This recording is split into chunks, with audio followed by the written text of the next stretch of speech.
Bonjour à tous. On se retrouve aujourd'hui pour faire ensemble la recette du gâteau Kit Kat et Smarties. Alors c'est un magnifique gâteau hyper gourmand et qui en met plein la vue. Alors mesdames, oubliez le régime, le temps de le déguster.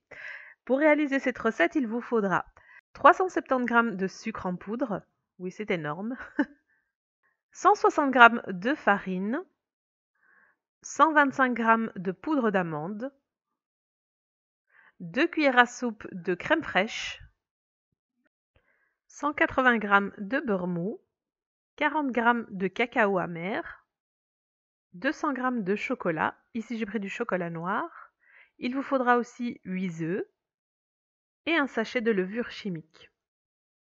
On va commencer par séparer les blancs des jaunes et on va battre ensuite les blancs en neige.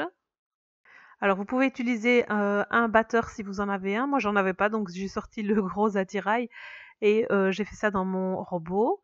Donc je rajoute une petite pincée de sel et je laisse bien monter jusqu'à ce qu'il soit bien ferme. Alors en attendant, je prépare le reste. Donc il faudra mettre votre beurre mou donc, dans un saladier, la tonne de sucre et la poudre d'amande. Voilà, vous pouvez déjà mélanger. Et alors n'ayez pas peur, ça va être un peu une pâte un peu grumeleuse. C'est normal, c'est la poudre d'amande qui fait ça. Voilà, ensuite on va rajouter donc nos jaunes d'œufs et les 2 cuillères à soupe de crème fraîche. Donc on va essayer de nouveau de battre ça. Donc ça reste de nouveau toujours grumeleux. Et on rajoute le chocolat fondu. Donc si vous avez la patience et que vous êtes pointilleuse, vous pouvez le faire au bain-marie. Moi je l'ai fait fondre au micro-ondes. Vive la facilité. Ensuite on vient tamiser avec ce qu'on peut. J'avais que ça sous la main. Le cacao. Voilà, la cuillère c'est pour écraser après les grosses boules et les faire passer à travers les petites mailles du filet. Et on tamise aussi la farine. Une fois que c'est fait, de nouveau on mélange. On n'oublie pas aussi de rajouter la levure chimique, j'ai failli oublier, et avoir un gâteau tout raplapla. Mais voilà, on mélange à nouveau. Et puis on vient rajouter nos blancs en neige, délicatement. Donc ici, les miens, j'aurais pu encore les battre un petit peu plus pour qu'ils soient un peu plus fermes. Donc on les mélange délicatement pour pas les casser. Voilà, ici j'ai accéléré la vidéo, hein, je les bats pas aussi énergiquement. Alors ensuite on prend un moule rond de préférence. Ici c'est un qui vient de chez Action et qui est super pratique en fait. Il y a cette petite languette et quand vous le tournez ça démoule votre gâteau donc c'est super chouette. Je l'ai beurré et je l'ai fariné pour pas que ça colle. Et vous allez faire en fait 2 génoises. Donc vous allez mettre la moitié de la préparation et l'enfourner. Et puis on réserve donc la seconde moitié, on fera un deuxième gâteau quand celui-ci aura cuit. Si vous avez 2 moules, c'est encore plus facile, ça ira plus vite. Mais voilà, moi je l'ai fait en 2 fois, j'avais qu'un seul moule. Voilà, on étale bien la pâte et on enfourne tout ça pendant 30 minutes à 160 degrés. Voilà le résultat de la première génoise. Alors, ensuite on vient démouler notre gâteau, notre génoise, et on la met sur une plaque pour qu'elle refroidisse bien. Et en attendant, on prend la moitié de la pâte qui nous reste et on va cuire la deuxième génoise, pareil 30 minutes à 160 degrés. On va ensuite préparer le glaçage. Pour ça, il vous faudra 200 g de chocolat noir, 250 g de mascarpone, 220 g de sucre glace et 60 g de beurre mou. Donc on va prendre un saladier, on va faire fondre le chocolat au bain-marie ou au micro-ondes si vous faites comme moi. Dans le robot, on va mettre donc le beurre mou, on va ajouter le mascarpone, on va commencer à battre et on va ajouter ensuite le sucre glace.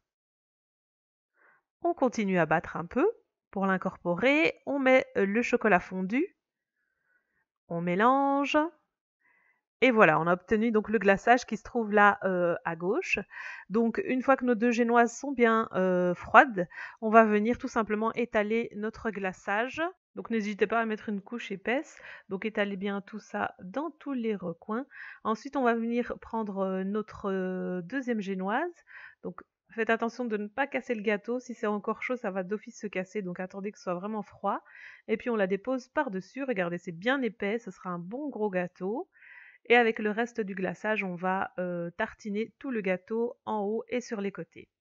Très important de garder du glaçage pour les côtés parce que les Kit Kat vont tenir donc avec notre glaçage, donc s'il y en a plus c'est un problème. Ensuite on va nettoyer donc tout ce qui a débordé et on va s'attaquer à la décoration. Alors il vous faudra à peu près 13 Kit Kat, des Smarties, ici il y a plusieurs paquets, petits paquets, et de la ficelle, donc ce sera pour tenir les Kit Kat ou pour faire joli tout simplement. Et ici j'ai pris des petites fleurs pour faire de jolies photos par la suite, mais c'est pas obligatoire. Alors on va prendre donc notre gâteau et en fait vous allez venir déposer les tablettes entières comme ça tout autour du gâteau et ça va coller avec le glaçage. Si vous trouvez que vos Kit Kat sont beaucoup plus hauts que votre gâteau, si par exemple il n'a pas beaucoup monté, vous pouvez prendre un couteau et venir les égaliser à la hauteur de votre génois, de vos génoises. Ici je trouvais que ça allait, il n'y avait pas une trop grosse différence et avec les Smarties ça allait pas trop se voir, donc je les ai mis tels quels sans les couper. On enroule le gâteau avec sa jolie robe Kit Kat et voilà ce que ça donne. Alors on va prendre un ruban de notre choix, j'ai opté finalement pour un petit turquoise et on va faire un joli nœud. Alors vous pouvez faire plusieurs ficelles différentes, là c'est vraiment votre côté créatif qui peut se lâcher. Donc vous faites un joli nœud et en fait au début, tant que vous n'aurez pas mis le gâteau au frigo, ça va permettre de tenir les Kit Kat collés au gâteau. Mais bon, avec le froid, ça va se solidifier, donc si vous n'avez pas envie de mettre un nœud, sachez qu'en le mettant au frigo, ça va tenir tout seul. Voilà, je coupe les bords pour faire de jolis bords, un espèce de petit triangle pour que ça fasse un joli rendu. Voilà. Et ensuite, on va s'amuser, on va jeter les Smarties un peu partout. Alors vous pouvez mettre des Smarties, vous pouvez mettre d'autres chocolats, vous pouvez mettre des Ferrero Rocher ou des Raffaello, enfin voilà. Mais ici, j'ai choisi les petits Smarties de toutes les couleurs. Et voilà le résultat final. Un superbe gâteau, bien, bien, bien gourmand et hyper calorique, mais tellement bon. Et puis c'est de temps en temps, donc c'est pas grave. Donc j'ai pas oublié de vous filmer avant qu'on engloutisse tout le gâteau. Donc ce que ça donne, donc c'est un gâteau hyper épais, donc il est bien monté, c'est pour ça qu'il faut y aller avec la levure chimique. Donc pour les parts, coupez-les assez fines parce que ça va rassasier un gourmand, même si les parts sont très fines comme celle-ci. Et voilà, likez la vidéo si ça vous a donné faim. N'hésitez pas à vous abonner pour en avoir encore plus. Merci d'avoir regardé jusqu'au bout et à la prochaine.